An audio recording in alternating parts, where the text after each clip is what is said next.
The 14th Dalai Lama is one of the most popular leaders of our times. In Tibet, the Dalai Lama is believed to be the avatar or reincarnation of Buddha of compassion. His powers are like the king and the pope, both rolled into one. After a Dalai Lama passes away, his reincarnation is found through a special religious process. When the 13th Dalai Lama died in 1933, his current reincarnation was found in 1939. This was a 4-year-old boy, Lamo Thondup, son of a poor farmer. He was soon enthroned in the Potala palace of Lhasa. His new name was Tenzin Gyatso. Tenzin Gyatso was brought up and educated by a team of learned Buddhist monks. In 1949, Communist China invaded Tibet and occupied a big area in the east. In this situation of crisis, the 15-year-old Tenzin Gyatso was enthroned as the ruler of Tibet. But in 1951, China declared Tibet as part of China. A huge Chinese army marched into capital Lhasa. The number of Chinese soldiers were too big for the Tibetans to feed.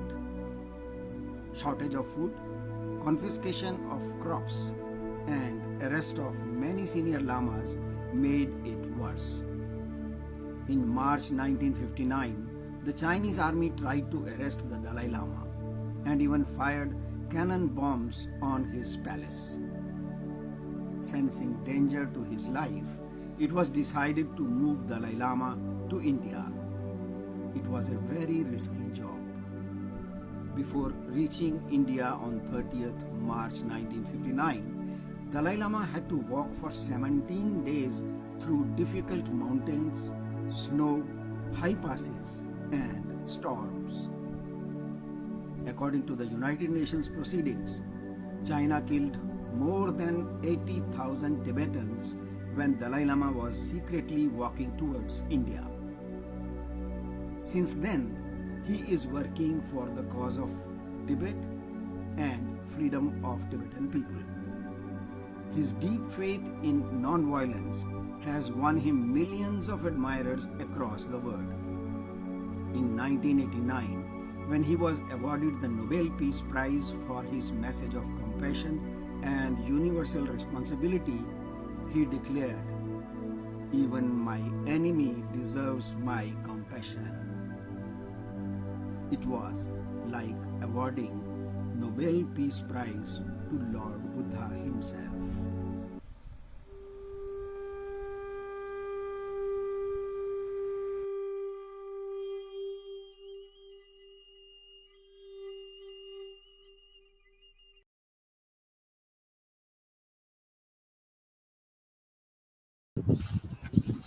Hello, good morning in Washington, D.C., and good evening in New Delhi and Dharamsala. I'm Vijay Kranti, and today we are on a common platform of the Center for Himalayan Asia Studies and Engagement and Tibetan Youth Congress, and we are talking today about the significance of the Dalai Lama for future of Tibet and China's claims over the next incarnation. And today we have two great speakers. We have with us Professor Samdong Rinpoche, who has been the former Prime Minister of Tibet, the Kalen Tripa. And we have Mr. Robert Destro, who has been the United States the Assistant Secretary of State for Democracy, Human Rights and Labor, and he has been also the United States Special Coordinator for Tibetan issues. And he's the person who played a very big role in passing the Tibet Policy and Support Act and making it a law in United States. So I will not take too long time in coming between our audience and our speakers, just to give a short introduction to our speakers. And then I will leave the floor to the speakers. Mr. Robert Destro. He is a very well-known legal luminary and an academician and a very senior government official from the United States of America. He has been the Assistant Secretary of State for Democracy, Human Rights, and Labor, and also holding a very important position, United States Special Coordinator for Tibetan issues. And one of the highest points, as I was just mentioning, uh, in his period was that the Tibet Policy and the Support Act was passed by the United States Congress, and it became a law.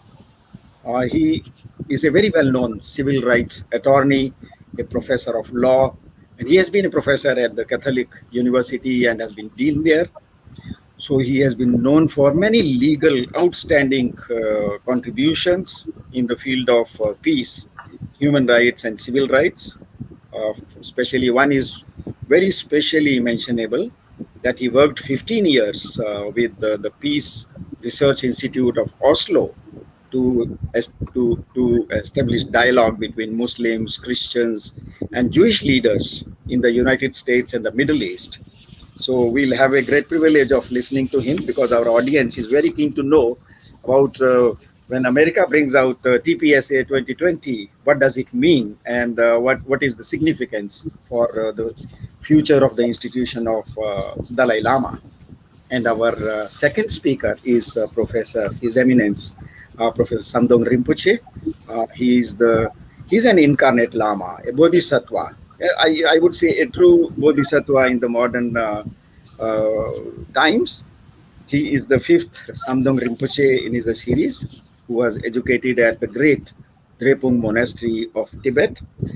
He is one of the best known scholars on Buddhist philosophy and one of the most famous and loved academicians across India.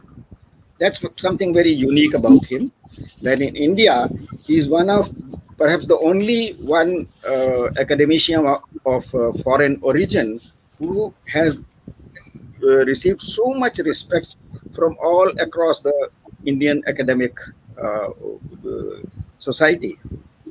You know, he has been the president of the Association of Indian Universities.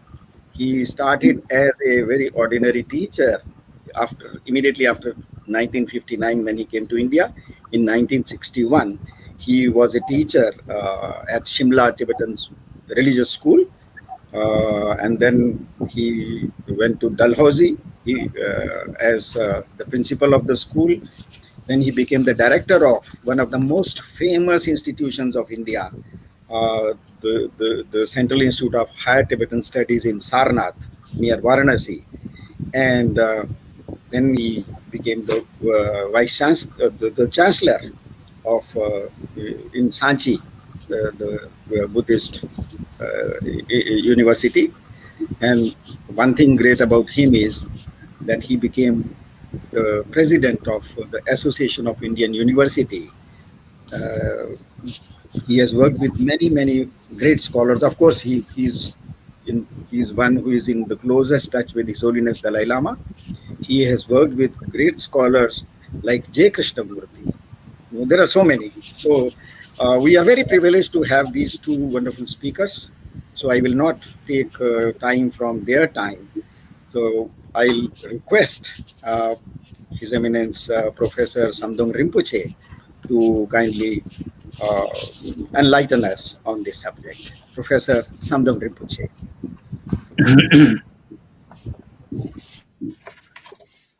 Dear friends, the organizers of this webinar, and the co-speakers and all the audience.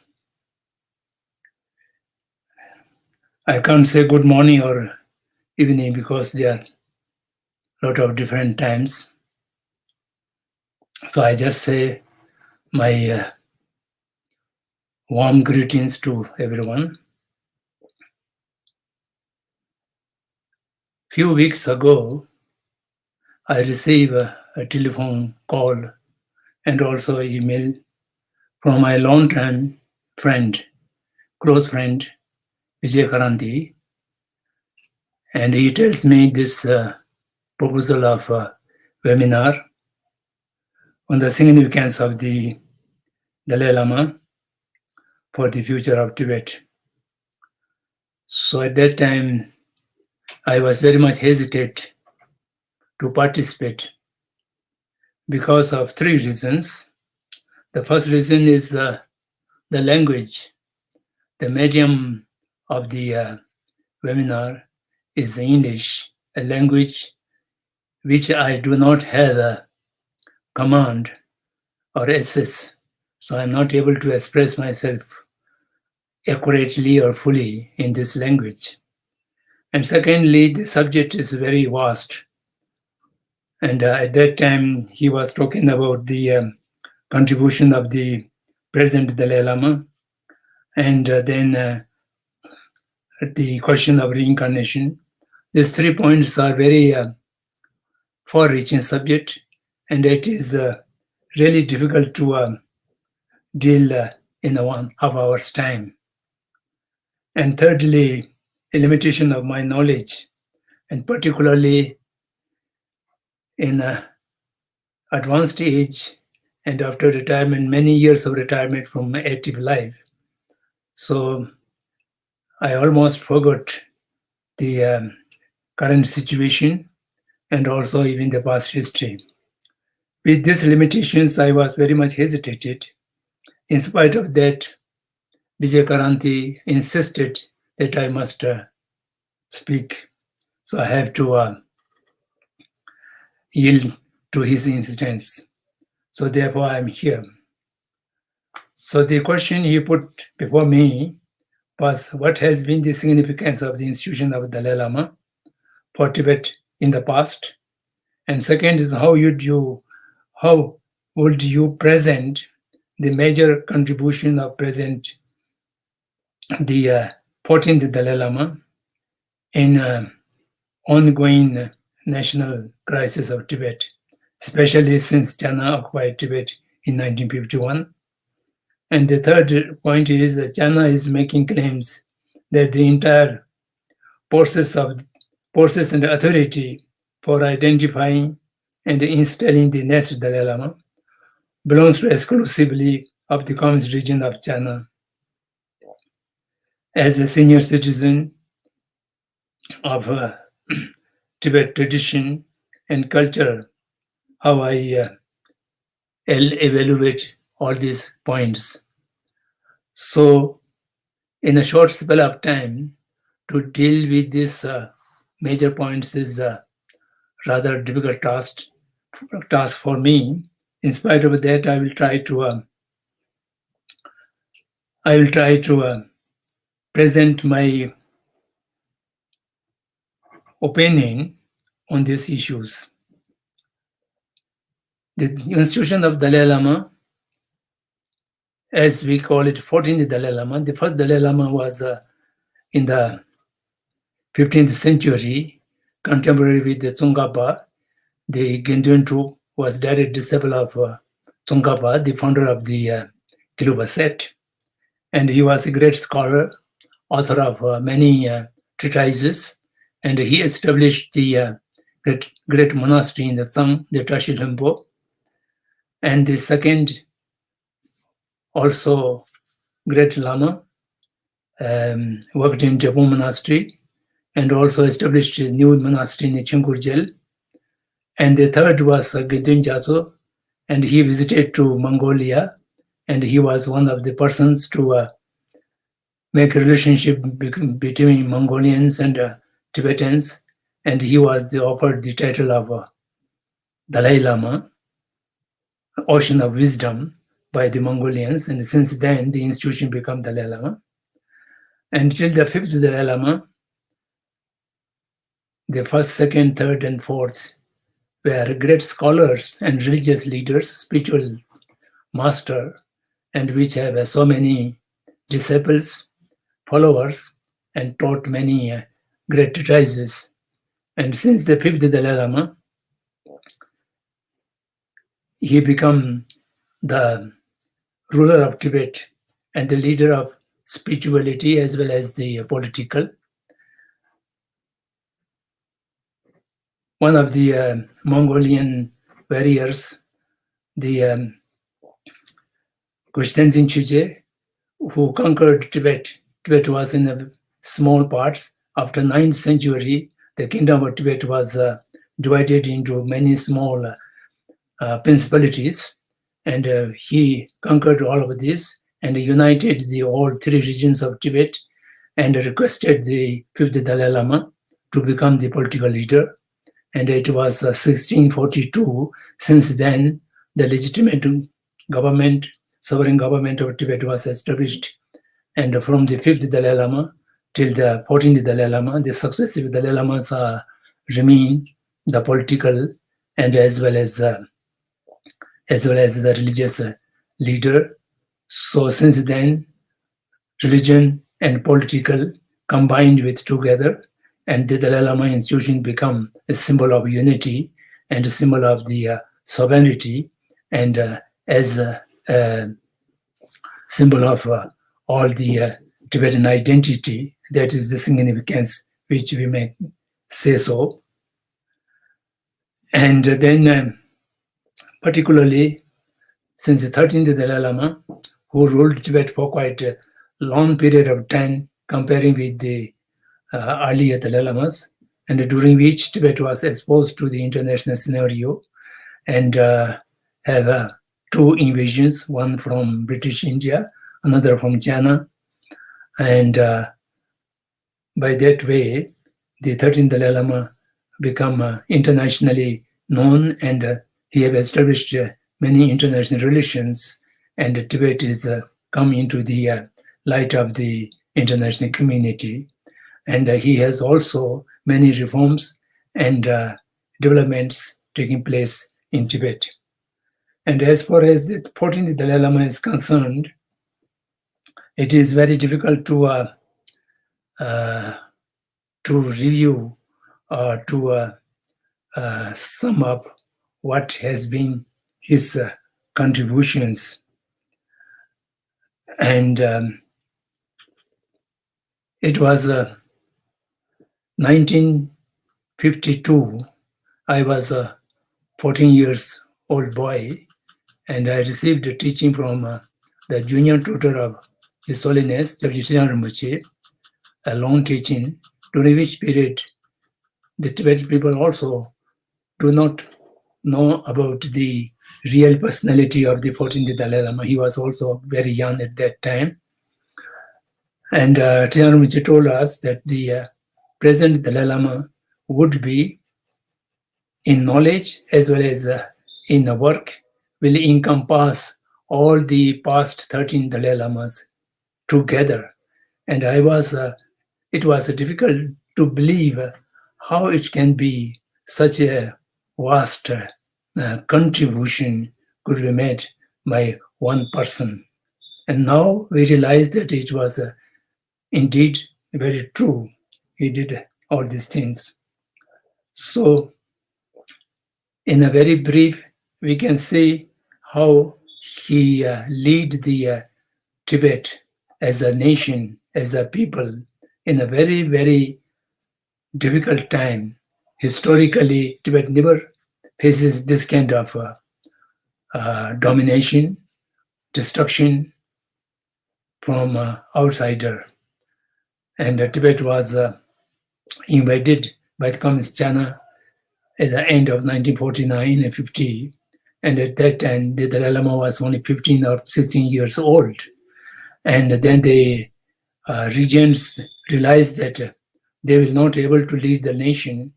And although traditionally the political power would confer when the Dalai Lamas become major at the age of 18. But he was only 16. He was being requested by the Tibetan people to take the charge of the political reign as well. And he was given the political leadership at the age of 15. So negotiation with the Chinese people, conclusion of the 17-point agreement, although it is under duress, but he has played a great role to avoid larger conflict and destruction and killing of people. And thereafter, he visited China in 1954, and he visited India 1956 and 7. And finally, all his efforts to reconcile with China under the 70-point, so-called 70-point agreement, and everything is failed when China is able to transport their military force and equipments, and the repressive measures have been started. And finally, in 1959, his life was in danger. Then he had to escape to India. And after reaching to India, establishment of the Tibetan refugee camps to look after the refugees, more than 80,000 refugees followed after him, and to take care of those refugees, and re-establishment of monasteries and learning centers, and to establishment of schools, and to look after all the welfare of the Tibetan people, and at the same time to preserve and promote the Tibetan culture.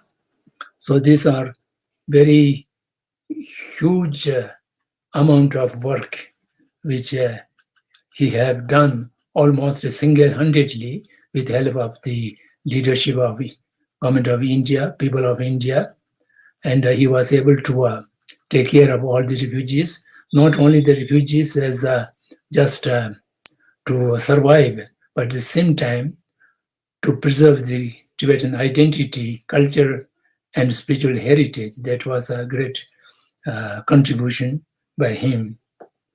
So to look into his contribution, I cannot elaborate in detail, but I would like to discuss about how he creates his vision, how he makes his dream, and how he plans the future.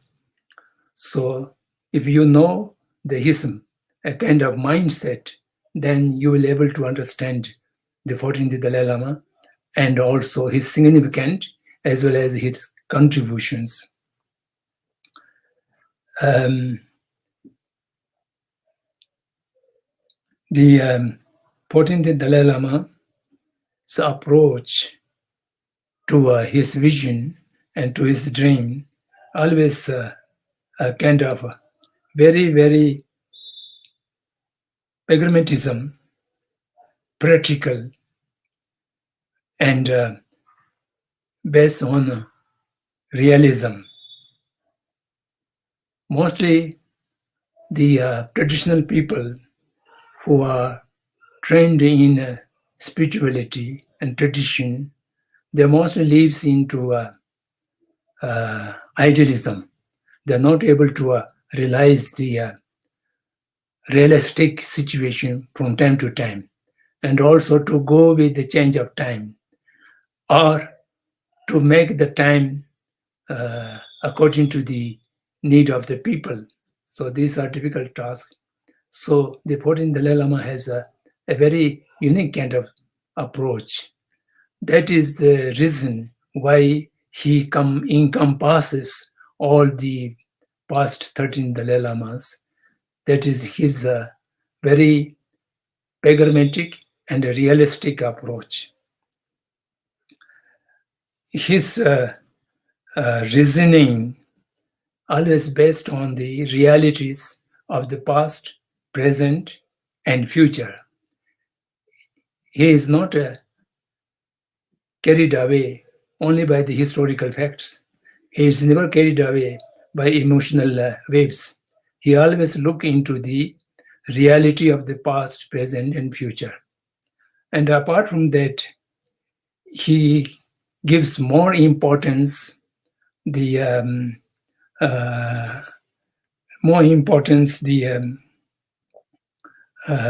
what I should say, the profound reality of a human mind and human heart. This is a difficult task for any ordinary people. They are always carried away by a kind of force of present situation, and as well as emotions, wave of emotions. And he always look into the reality of the human mind and human heart, combine the human mind and human heart. And by this way, his rationality and his way of analyzing things are based on few very fundamental principles. Among those fundamental principles, the one important is the reality of interdependentness. The interdependentness is a basic principle of the Buddhist philosophy. And in Buddhist philosophy, says everything is arising or came into being or have the existence or recognition interdependently. Nothing can exist independently or without depending to any other thing. So interdependent nature needs to take care of the all surrounding things on which the things are dependent. So the principle of interdependence. And the second fundamental principle was the oneness of all living beings, particularly all human beings. Living beings and human beings are basically same. There's no differentiation. Everyone is seeking pleasure and not happy with the misery. And this is the same. And at the same time, they have the right to seeking pleasure and avoiding the misery. And everyone has the capacity to pursuing happiness and avoiding the unhappiness and misery. So on this basis, all living beings are equal. The equality and oneness of all living beings are the second important principle. Then the third principle is basic nature or basic quality of human beings. All human beings by nature, they have the potential of unconditional love and compassion. If you look as newly born child, is full of love and full of affection, and the human nature is not aggressive or not cruel, but due to circumstances or outsider inflation of emotions, negative emotions, the human beings become at many times cruel.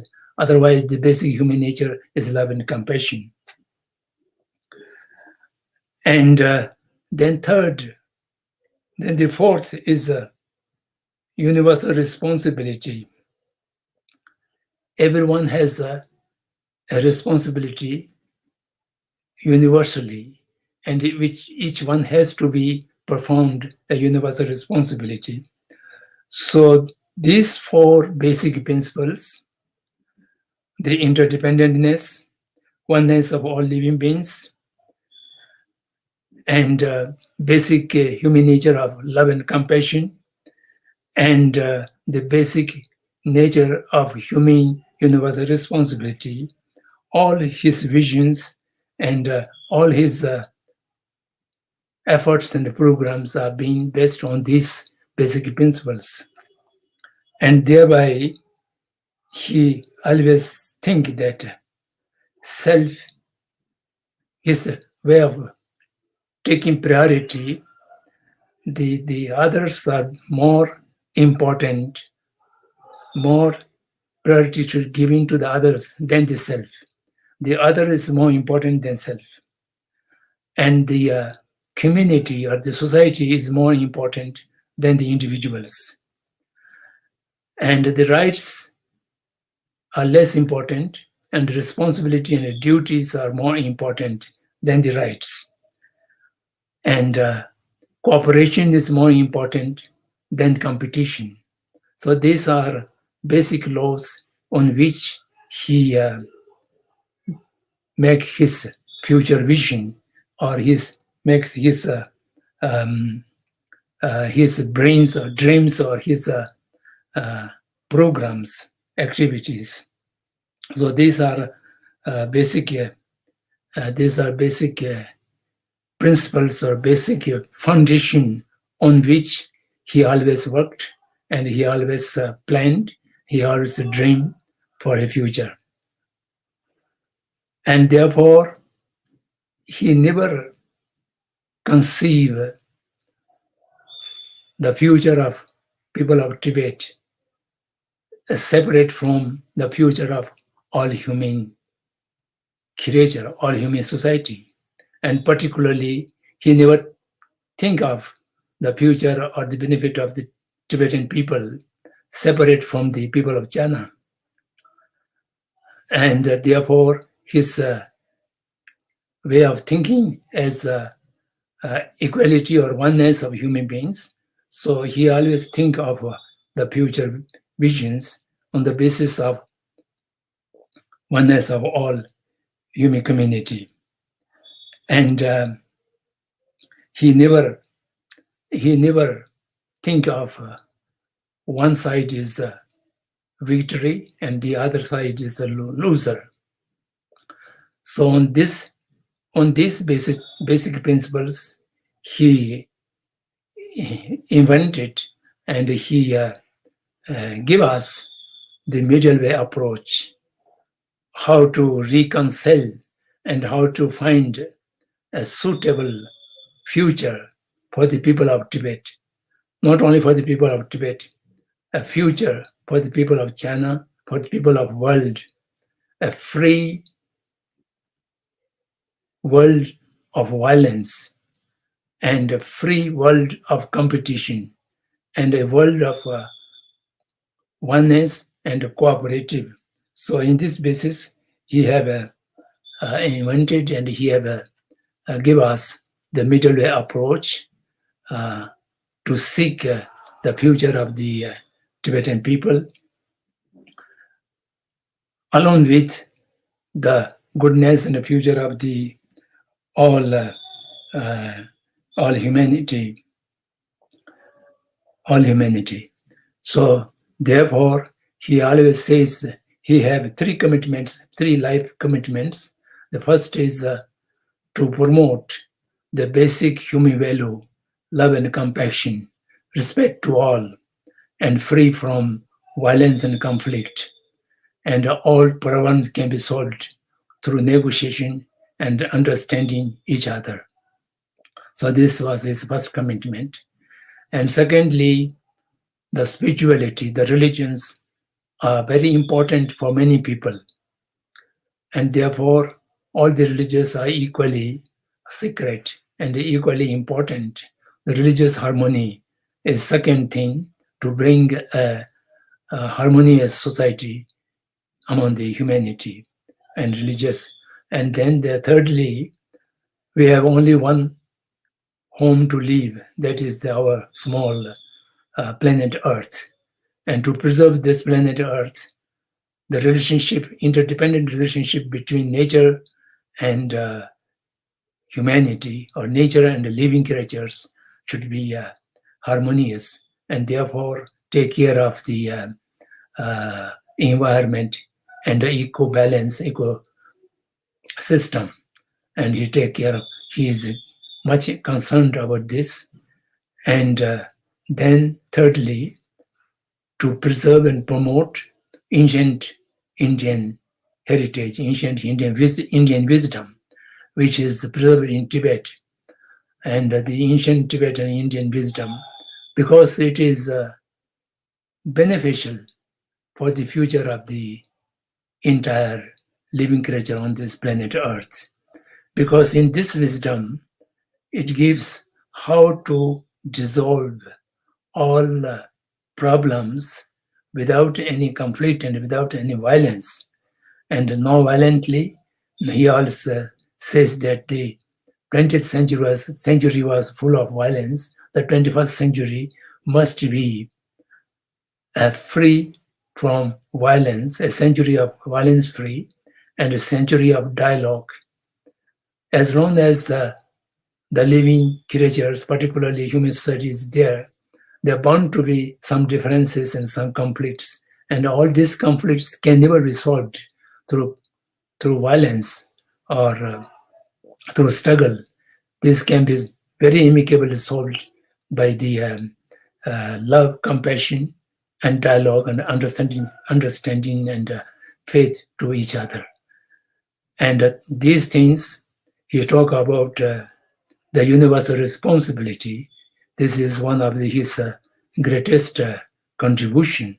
And secondly, he talk about the universal responsibility. And the third is he talk about the secular ethics. And the fourth is to be friendly with the nature and how to preserve the natural environment.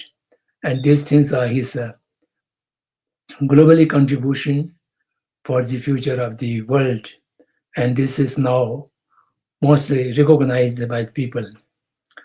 And another most significant thing, which I must mention briefly, is his dialogue with the modern scientific people, modern scientists, the top scientists. For the last almost 40 years, he was regularly engaged to have a dialogue between the Buddhist ancient science and modern scientific knowledge, particularly in the field of science of mind.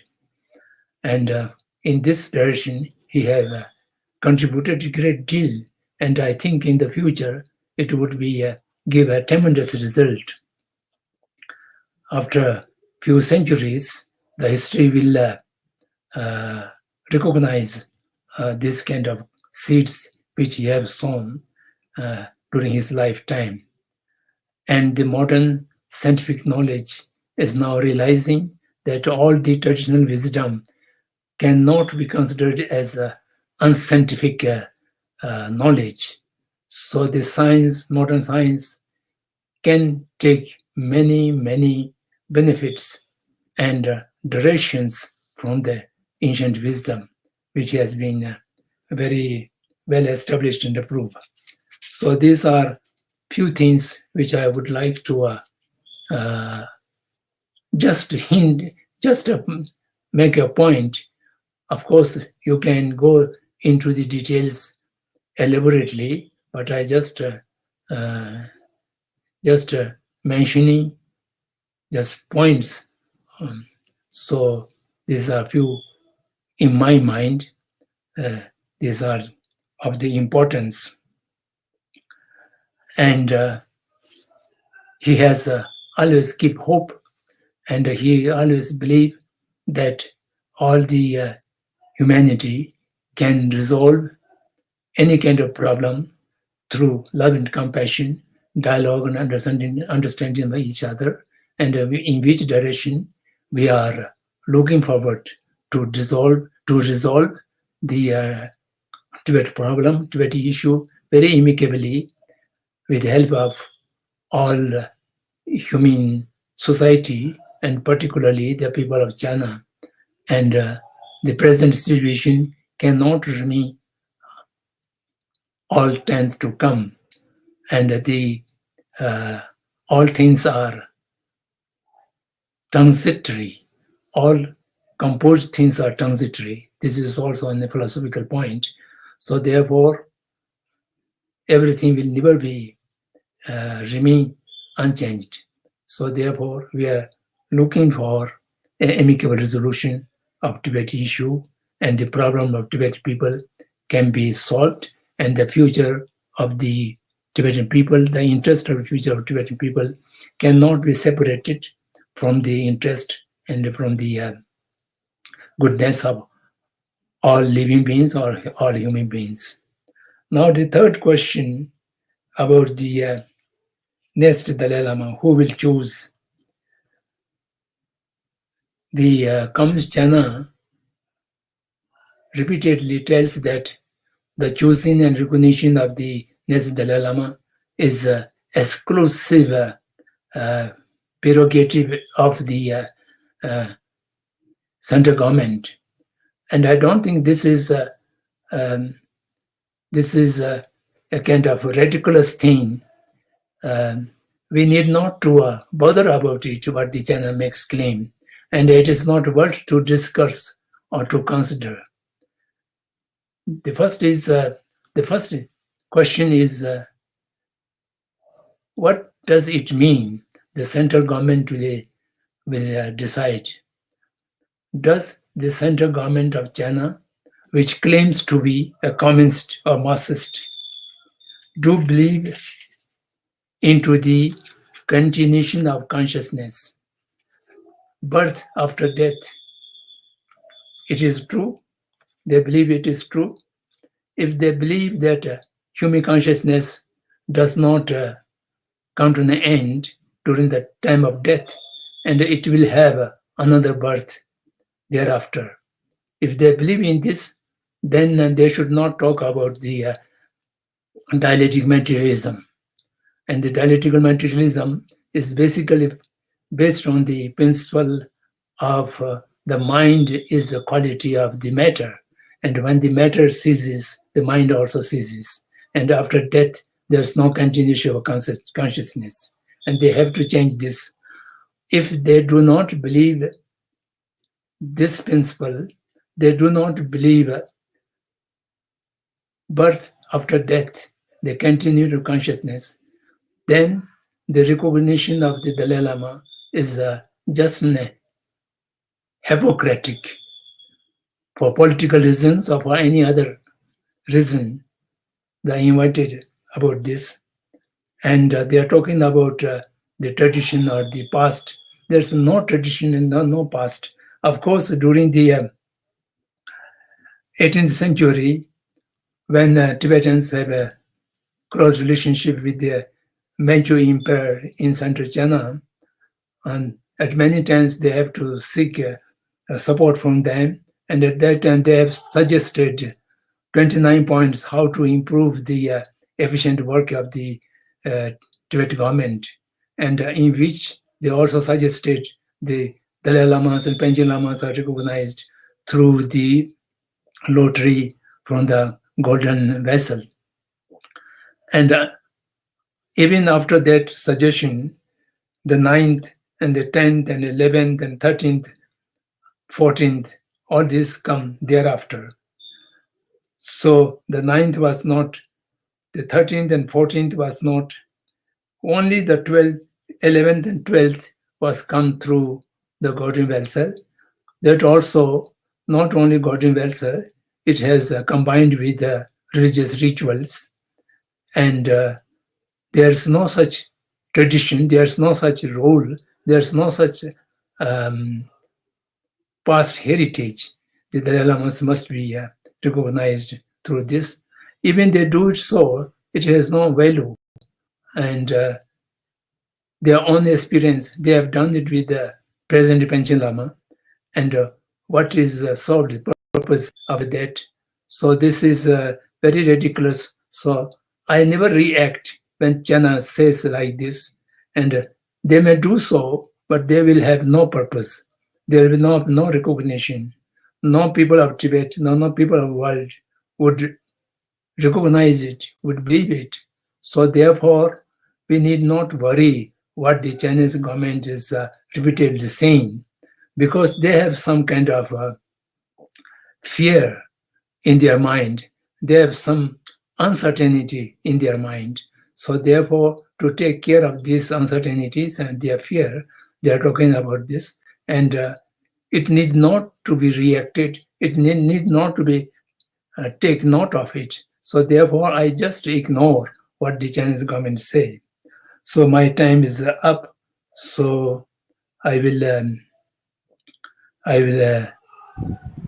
stop here my talking, and I apologize for the poor presentation due to the limitation of language and other things. And I thank you for your attention. Thank you, Rinpoche, the way you have explained the history of Tibet and the institution of Dalai Lama. When you reached up to the point, the philosophy of present Dalai Lama, many of us, we were worried that you may not be touching this, the real issue we are talking about, the reincarnation.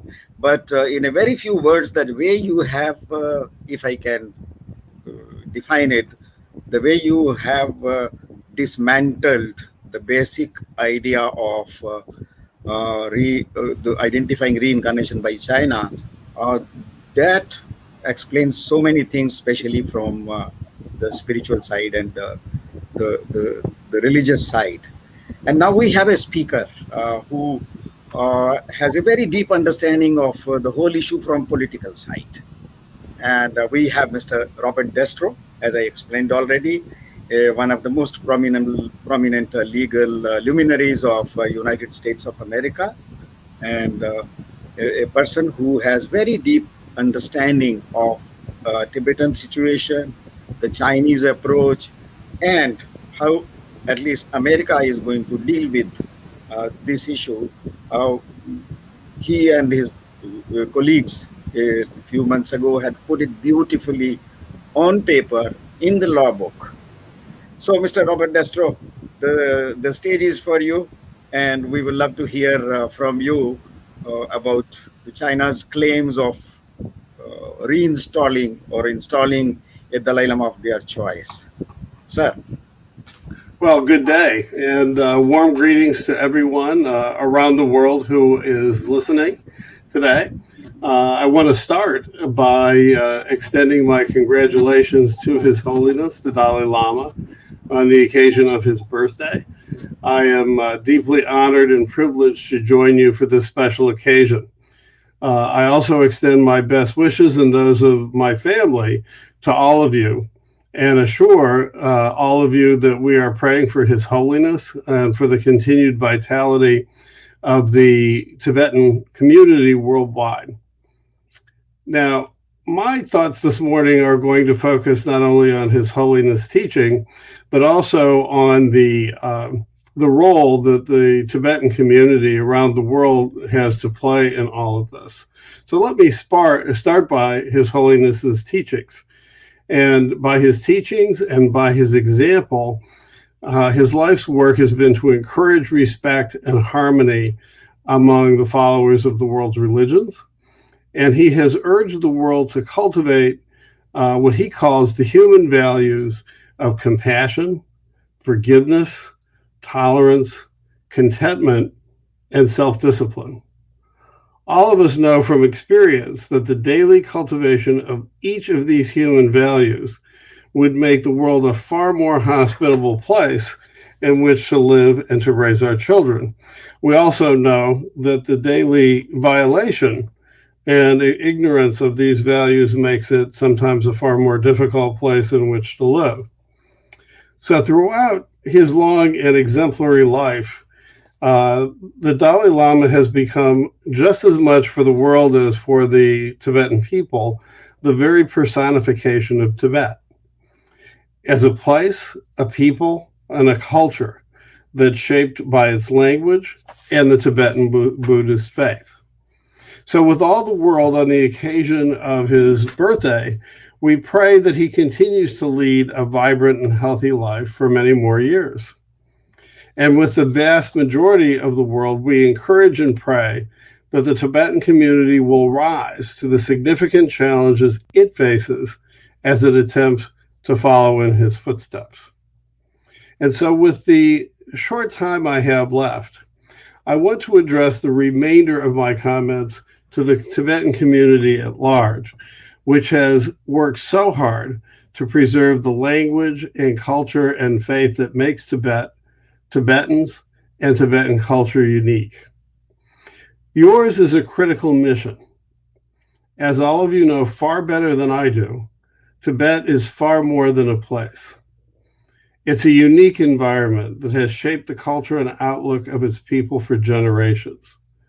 It is the source of incredible physical beauty, the source of great rivers on which the livelihood and lives of many millions depend. It's a jewel, treasured by all who know of its natural beauty, its culture, and the passion of its people. Its future and the world's understanding of Tibet is in your hands. His Holiness is, as all of us so deeply appreciate, far more than a spiritual leader. His voice and his thoughts on the right order of things and on the future of the Tibetan people set the tone, not only for this celebration of his life and his teachings, but also for our thinking about the future of the Tibetan people.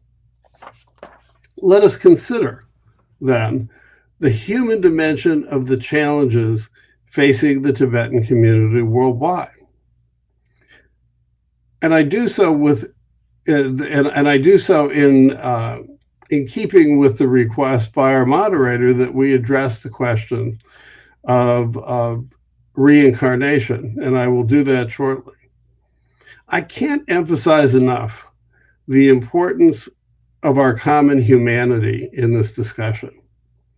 As an American, I firmly believe that the words of our founders, written in the Declaration of Independence, express a universal truth, that it is, quote, self-evident that all men are created equal, and that they are endowed by their Creator with certain unalienable rights, and that among these are life, liberty, and the pursuit of happiness, unquote.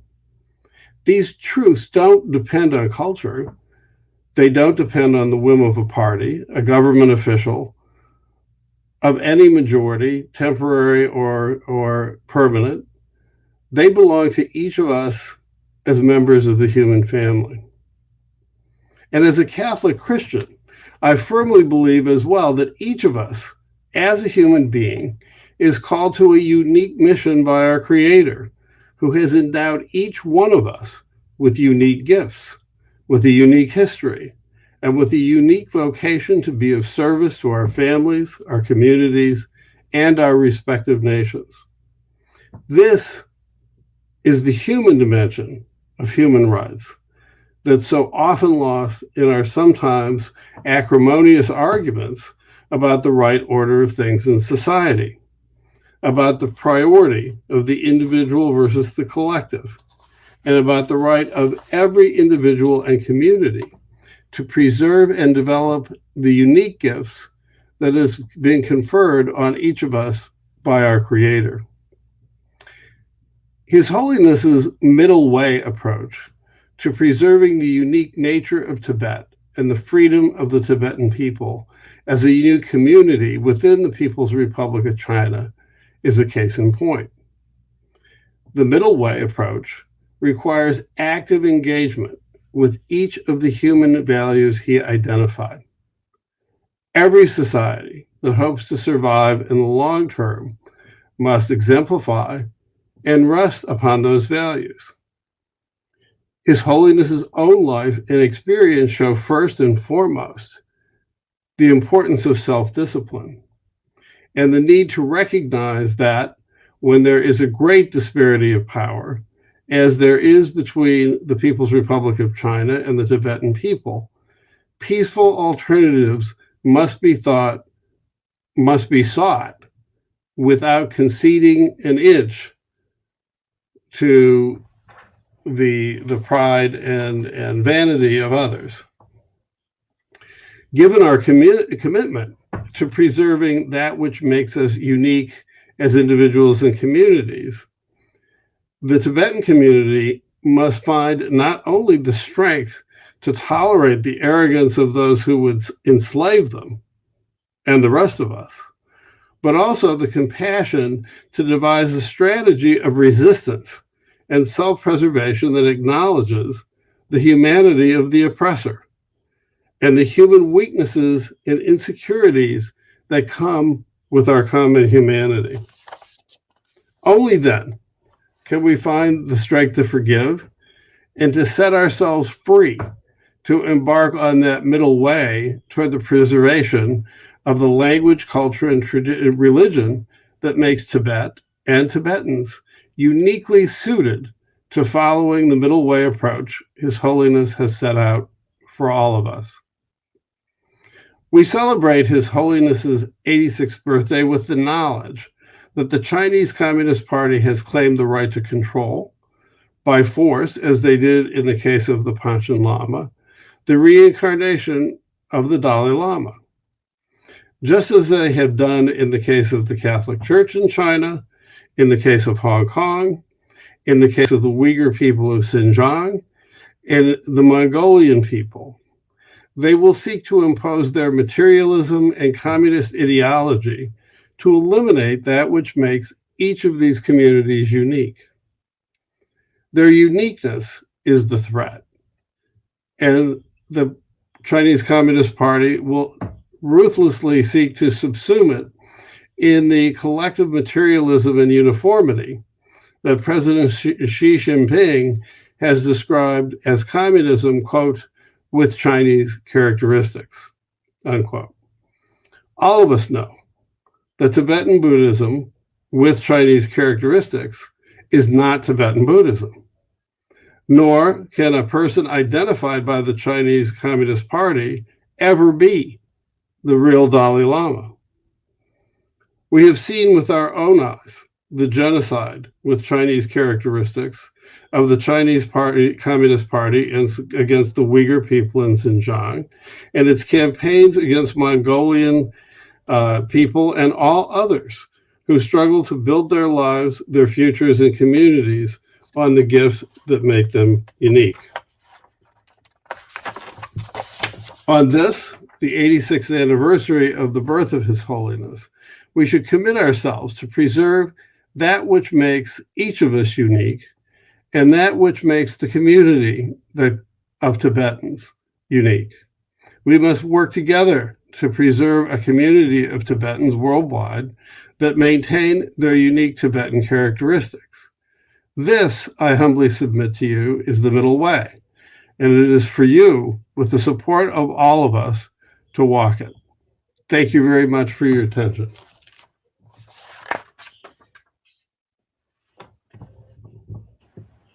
Yeah, thank you. This was a very interesting way of looking at middle way, which many of us, at least a person like me, who has been in touch with Tibet very actively for almost 50 years, we didn't have that way of looking at middle way, the way you have.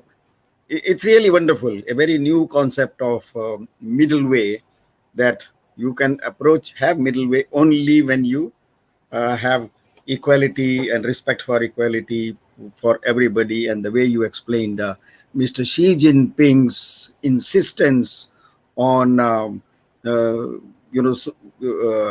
what you call spirituality or Buddhism with the socialist, based on their socialist values, and you say that if Tibetan Buddhism is that way, it doesn't remain Tibetan Buddhism. So that explains itself. The hollowness of what Mr. Xi Jinping is today trying to thrust upon the people of Tibet. And when you say that when there is a total imbalance of power between two sides, then dialogue is the best way. But Mr. Xi Jinping doesn't believe in that. And he has announced about the next reincarnation of Dalai Lama of his choice. So many times, some of our friends, they try to advise Mr. Xi Jinping, if you really believe in reincarnation through either the Golden Urn or through the Communist Party of China, please do it on Mao Zedong. Please do it on Deng Xiaoping.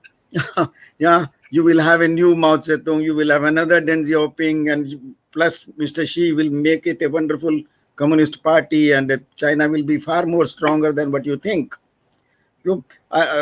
Thank you very much for this perspective. And now we will be opening for questions. And one thing, what I'm seeing from the chat box, it's a great tribute to the two speakers. I find what my friend Tenzin Thai, who is very well experienced in dealing with the Chinese internet and those attacks, he says that he is watching a very heavy activity of what he calls 50 penny force, 50 cent digital army of who has been quite active on our chat box, putting same questions from more than 100 people, copy paste. But that shows that's a tribute to the success of our two speakers. But now may I request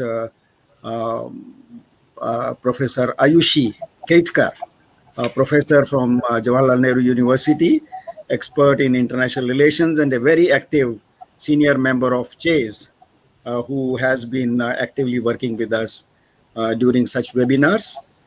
This is the fourth in that series. Ayushi, I Yes. request you to please come out with those questions which you have taken note of, and we will request our both speakers to kindly attend to these questions. Ayushi, please. Thank you, sir. Thank you. After that very engaging discussion, it's anything but natural that we would have these kind of comments, especially when we are live streaming. But we've had a set of very interesting questions coming, even despite the disturbance that has happened here through the various social media forums of CHASE and the Tibetan Youth Congress. So some of the questions, I'm just putting it across, and both the experts kindly comment on it. They are about 12 questions, so I'll give it in lots of 3. Some of the questions are overlapping, so probably both the speakers can take these questions in one go. So to begin with, let me start. Most of the people have wished a long and healthy life for His Holiness Dalai Lama, but they sincerely want to return back to their homeland, to Tibet. And they're asking questions about how is this possible, and if the Dalai Lama can make it happen in his lifetime, because that's what is their ardent wish. So this is a question that keeps appearing many times on all our forums. The second question is, and this probably is a little controversial question, but it's nonetheless interesting, and I'm sure a lot of our audience would actually seek answer for this question, and that is, what is the possibility of a non-Tibetan Dalai Lama? So here, our viewers are looking at the possibility as well as the repercussions of such a thing happening. So probably these 2 questions, and then we can go about with some more. Or do you want all the questions asked in one go? What would you prefer? No. I think it will be better in. We have about half an hour, so okay. We'll go by subject wise. Sure. So we leave these questions open to both of you, Professor Rinpoche and Mr. Dester. Well, Professor, could you repeat the second question? Yes, quickly, I'll repeat both the questions. The first question is the possibility of returning back to Tibet in the lifetime of the present Dalai Lama, first. And the second is the possibilities and the repercussions of having a non-Tibetan Dalai Lama. Professor, do you want to go first? I will follow you. Well, I think the question, is it possible to return in the Dalai Lama's lifetime, is part of that disparity of power question we were talking about earlier. I mean, it is always possible, for individuals to return, even if they have to sneak in, but the idea that the Chinese Communist Party, would allow that kind of a return, would represent, at least I think in their minds, a return to a unique Tibet, to Tibet as it always was. And that, I think, is profoundly threatening to them. So I will turn to the good professor, His Excellency, and see what he thinks on that question. His Holiness do not consider his return is very important, but he always consider that the freedom, necessary freedom to the Tibetan people to lead their own unique lifestyle and to preserve their cultural heritage is more important. When you talk about possibility, the things are impermanent and always keep changing. And particularly in the international political scenario, the changes are come unexpectedly. So we cannot say that it is not possible to return His Holiness back to Tibet with all dignity during his lifetime. He still very much willing to live a much long time and not less than under 13 years of age. And in that way, and it is always a possibility always be there of his return. And what was the second? Yes, of course, the Dalai Lamas are not necessary to be Tibetan native in nationality or in race. Any part of the world, the Dalai Lama can take birth, and that will not make any controversial as far as the next Dalai Lama is really choosing through in accordance with the spiritual traditions. Then he can born anywhere, and there's no question of nationality or ethnicity. All right. Thank you so much. Yeah, that makes it clear. Yeah. All right. Now the next question, we have 3-4 questions which ask about it's like materialism versus spiritualism. So in this race, especially with China giving a lot of good options to people, there's one comment that says Tibetan youth who grew up overseas cannot understand the happiness of new Tibetan youth in China. So these kind of comments are coming. I mean, there were about 7 to 8 such comments. So probably I request the speakers to comment on whether Tibetans are actually moved by or tempted by Chinese materialism versus their own spiritualism. So in this race between materialism and spiritualism, do you think the Tibetan cause is lost or is diluted? So probably you can answer that, sir. And the second question is, if not dialogue, then what? Since both the speakers have insisted, and it's a true Tibetan tradition of dialogue to resolve differences and conflict, but since China doesn't believe in dialogue, so there is this possibility where a lot of our audience want to know, if not dialogue, then what? So probably you can take these 2 questions now, sir. Well, let me begin with the question of materialism versus spiritualism. I mean, materialism is the religion of China, and there's no question about that. When I have spoken with Chinese friends in both the business and the academic community, when you ask them, what is it that you believe in, the answer is money. So in effect, money has become God, and the pursuit of materialism is the spiritualism of the Chinese Communist Party. Now, that's not to say that the same thing isn't true in the West. I mean, that there is no question, and I think in one of the Christian Gospels, a very wealthy man asked Jesus of Nazareth, what must I do, to attain the kingdom of heaven? And he says, I have followed the laws. I have done everything that I have supposed to do. And Jesus says to him, well, then go and sell all your goods and give to the poor, and then come back and you'll be a little closer. So the idea of, is it possible to be a wealthy person? Is it possible to be an educated person and still be spiritual? Of course it is. But we have to understand that the God of materialism is yourself. The people who are truly materialistic worship their own success, and not they are not plugged into anything outside themselves.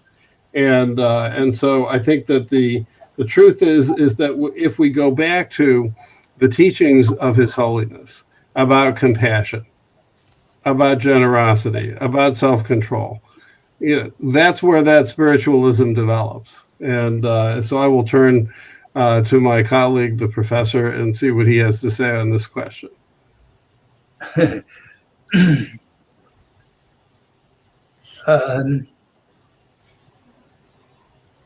I do not understood very clearly what was the real question.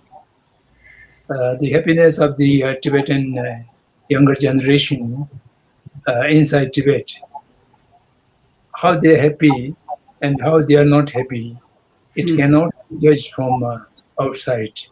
It shall have to be studied with them and closely researched how the people who born and brought up under the communist regime, they have their own terminology, born and brought up under the red flag, and how their mental attitude and how they have contentment and happiness in their mind. They shall have to be understood. Materialism and spiritualism, we may think it against each other, and sometimes we may also think it supplementary to each other. That is the way the people have to look at. If the materialism can substitute the spiritualism, then by this time the spiritualism should have been completely disappeared from the surface of the earth. It hasn't happened. The materialism have not able to fulfill all human inspirations. If materialism is able to fulfill all the human expression, then the spirituality and the religious traditions should be disappeared, and that does not happen. And the materialism, spiritualism, both cannot be enforced by power or by force to any human mind.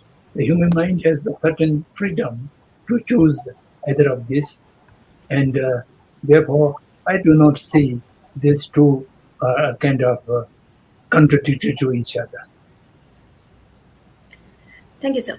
And so what about the question? If not dialogue, then what? To wait. In the history of a national problem, 1 century, 2 centuries is not a long period of time. And the dialogue, the Chinese leadership does not have any intention or any willingness to come to dialogue table. This is true as of today, and it will not remain consistently true all times to come. And if you look these 60 years of the past, the China has seen a lot of changes. The different regions has a different way of approach. And at this moment, it appears to be the present president's rule is a kind of sustainable, consistent, it will remain all the times to come. Then, of course, there will be not room for dialogue. But as the change takes place all over the world, the China will also have to see natural and by way of law of nature, the change will come. And then there will be either some different approach other than dialogue, or the situation will become suitable for dialogue. So we have to wait. All right, sir. Thank you so much. To Robert, sir, do you have to say anything on this?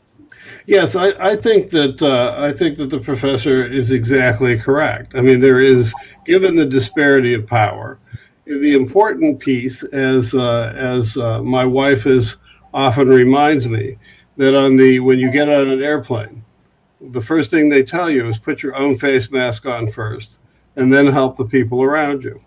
And here, this is the same situation. And you know, the important task facing the Tibetan community worldwide is to look forward, is to plan for the future, you know, and whether that future is 10 years or 100 years, you know, it's the duty of the current uh, community to preserve that which makes it unique. You know, the Dalai Lama's calling from the time of his reincarnation to the time he passes on is to be the current leader of the community. You know, the community now needs to discuss the question of what comes after. And the Chinese can't pick that community. The international community can't pick that leader. You must choose your own leader, and how you do that is one that demands close consultation and dialogue within your own community. Thank you, sir. Last set of questions. Two very interesting questions that have come in. One is when Tibetans are not guaranteed even right to life, then the question of this entire debate about human rights, especially coming from the Western front, this becomes very meaningless and hollow. So, would you like to comment on that? And second, what is the role of India and US in ensuring the sanctity of the institution of the Dalai Lama? So, these are the last two questions. Well, I think that the first question is really quite a profound one. And I skipped over most of that discussion as in my capacity as assistant secretary, we were continually engaged in this discussion about the nature of human rights. And you are absolutely correct that when you cannot even depend on the right to life itself, we know it's been well known for years that the Chinese Communist Party has made a fortune on compelled organ harvesting. You know that this is and my question has always been, how do you possibly have dialogue, you know, with somebody who would sell your liver? I mean, this is something that it's very hard to get your head around. But that was why I made my reflection on on the human values that His Holiness has been teaching for all these years. And so my question is, you have to go into any such discussions with your eyes wide open. You know, it's not going to get better, and for quite a long time. And the role of India and the U.S., and I'll just be very brief on that. You know, I want to make a slight correction that the Tibet Policy Act has been introduced, but it's not been actually put into law yet. You know, it's something that we need to do. But in a discussion that I have had with many colleagues around the world, when they ask me almost on a constant basis, you know, what is the United States policy toward my country? You know, my question is always a question back, which is, what is it that you want the United States and India to have their policy be? You know, and in a democracy like India and in a democracy like the United States, that itself is a question of intense debate. It's a question about practical reason, and it's also a question about what's possible in a multi-party democracy. So these are questions that we need to continue, and it's one that I wouldn't be here if I weren't interested in engaging in the future.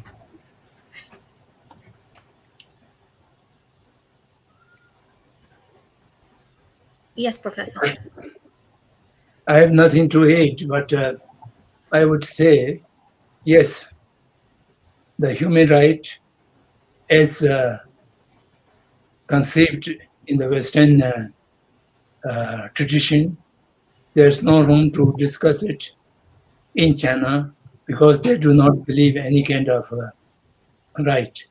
They think every right can be taken away or can be denied, but there are certain natural rights which cannot be taken away by any kind of force or power that China is realizing now, in spite of all kind of threat to life, threat to everything, but yet the mindset of the Tibetan people, not only the old people, even the younger generation who born and brought up within the communist region, the mindset, their hope, their belief, particularly their devotion to the President Dalai Lama, it was never been able to take away by any kind of force.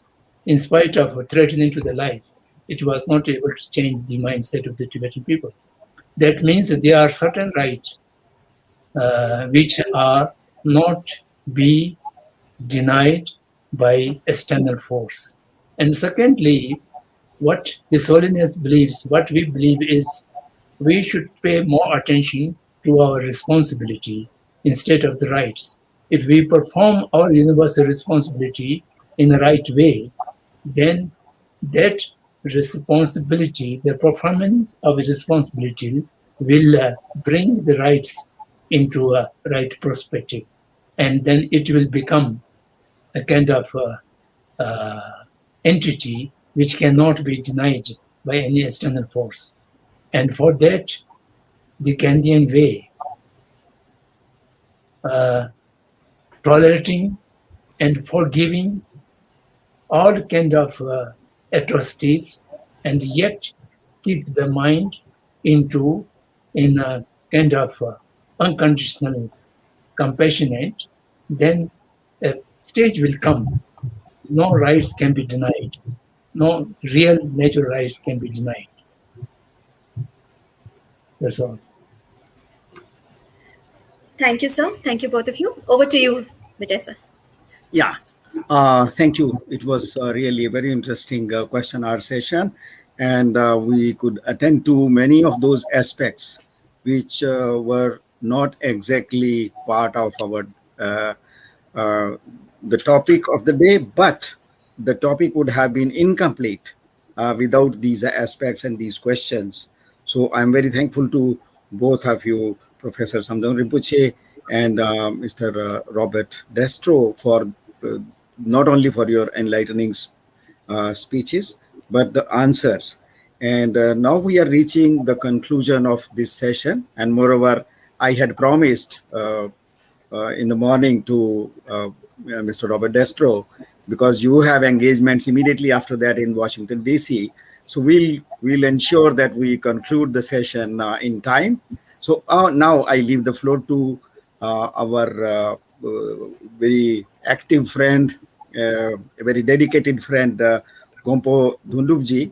Gompo Dhundupla is the president of Tibetan Youth Congress, which is the largest organization of Tibetan diaspora, even among the community, which is a little more than 150,000.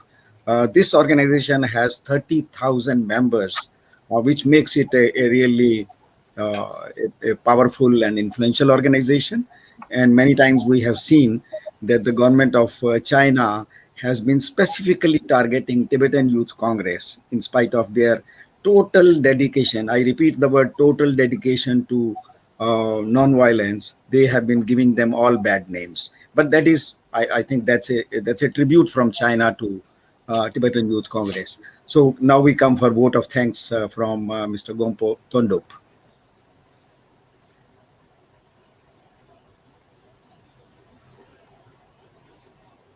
Yes, please. Am I audible now? Okay. Yes, yes. Tashidile and greetings to all.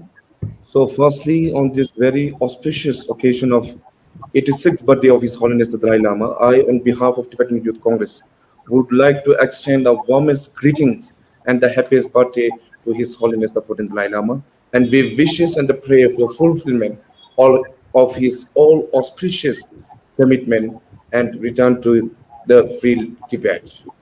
So today on this very special occasion, firstly I would like to thank His Eminence the Professor Samdong Rinpoche for blessing this important event. So as our moderator have already given the introduction of Samdong Rinpoche, and all the audience don't need the introduction of the Samdong Rinpoche, and we as a Tibetan Youth Congress very much proud that the Samdong Rinpoche was among the first Central Executive Committee of Tibetan Youth Congress. So with the grace of His Holiness the Dalai Lama, and with the contribution for the older generation of the Central Executive Member of Tibetan Youth Congress, and all the active members in the regional community, Tibetan Youth Congress currently have 88 active chapters globally working for the just cause of Tibet. So I thank you, Professor Samdong Rinpoche, for blessing this event and giving the in-depth information on this important topic. Secondly, I want to thank respected Mr. Robert Destro for your constant support for the Tibet Just Cause. We are very much indebted and thankful for your immense contribution in passing the Tibet Policy and Support Act into the law, and for your in-depth information on this very important session. Thank you, Mr. Destro. And the third, I want to thank the moderator of the event and the co-host organizer of this important program, Mr. Vijay Krantiji. He is currently the director of CHESS, the Center for Himalayan Asian Studies and Engagement. And Mr. Vijay Kranti is a long-time friend of Tibet, and he is working closely and supporting the Tibetan Youth Congress for almost now 4 or 5 decades. Thank you very much, Mr. Vijay Kranti, for working actively to make this event a very successful one. Thank you very much. And next, I would like to thank Tibet Action Institute, and particularly Tenzin Thaila, for your timely, the kind of media digital support that you are extending for our organization and the joint program that we are organizing with the CHESS. Thank you very much, Thaila, and all the office barriers of Tibet Action Institute. Third, I want to thank Professor Anjali Mishra-ji for handling this Q&A session very intelligently, and also Professor have been contribute her skill in editing and composing the video that we have broadcast earlier. Thank you very much, Professor. And also our journalist friends is here with us. And lastly, I would like to thank all the audience who have joined this important historic event virtually. And thank you very much. And I want to conclude this session with a long-lived prayer to His Holiness Dalai Lama, and again extend my best wishes and the happiest birthday to His Holiness. Thank you very much, all. Thank you. So thank you very much. Just small correction. Anjali Mishra is not a professor. She is a very energetic student of journalism and a very active volunteer with the CHESS, who has so many talents with her, and which helps us every time when we organize our events. So thank you, sir. We all are indebted to Professor Samdong Rinpoche, Mr. Robert Destro, and very specially Mr. Robert Destro, because I know it was early morning. You had to, it's not that you are here at 8, you arrived much earlier, and you had to get ready for it, and then you have a full day to go ahead, and you took so much time for us. So thank you. And I'm sure very soon we will come out with another subject on this platform, which is a common platform of Center for Himalayan Asia Studies and Engagement and Tibetan Youth Congress. So thank you very much, everybody. Thank you. Thank you. Thank you. Thank you. Thank you, Professor Ayush. Thank Sorry, you Ayush. all.